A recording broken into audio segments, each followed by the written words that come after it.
এই ঘোড়াটার কাছে দেখছি যে ওরা মাইয়ারে নিচে তোলা মানে কান্দে টেঙ্গি দিয়া খোলা কাজ করতেছে। হ্যাঁ, দেওয়ার সঙ্গে সঙ্গে আমি বাড়িলারে খবর দিচ্ছি, খবর দিয়ে হ্যাঁ দেখছে দেখে দরজা ফিরাইতেছে।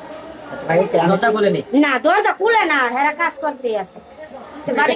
এই জায়গা তো খাট টাট কোনো এই যে কিছু নেই, এই ফাঁকা। যে এই যে এই যে মাইয়া এনে ছোট একটা বাচ্চা আছে, ছোট একটা বাচ্চা যে এখানে আছে, এই যে ঘুরটা আছে বলে বসা রাখছি এই বাচ্চাটাকে।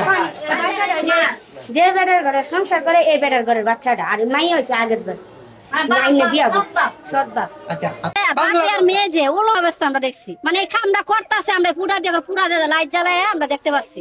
আপনি যদি দেখছেন তো দেখতে পারেন। আর যে নিজের মেয়েরে করতে পারে, আমগোর আশেপাশে মেয়ে আছে, তারে যে করবো না তার কোনো গ্যারান্টি আছে? পশ্চিম মানুষ আবার শিকার আইছে, এর আগে শিকার আয় নাই।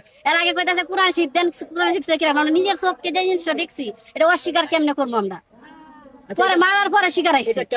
ধরেন সৎ বাপে যদি মেয়েরে করতে পারে, তাহলে আশেপাশে তো আরো বাড়াইতে আছে, আরো মেয়ে আছে, এরা যে করবো না তার কোনো গ্যারান্টি আছে?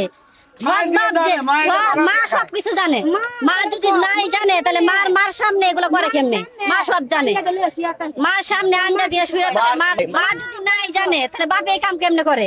বাপ সৎ বাপ বলতে কি, বাপ তো বাপই, সৎ বাপ কি আপন বাপ কি? মা সহযোগিতা করছে, না করলে এই কামটা করতে পারে কেমনে? সারা হয়ে মাঝে বেরিয়ে হয়ে এক পাশে শরীরের মাঝখানে লয়ে কেমনে হয়? আমরা চাই বিচারক, শক্ত বিচারক।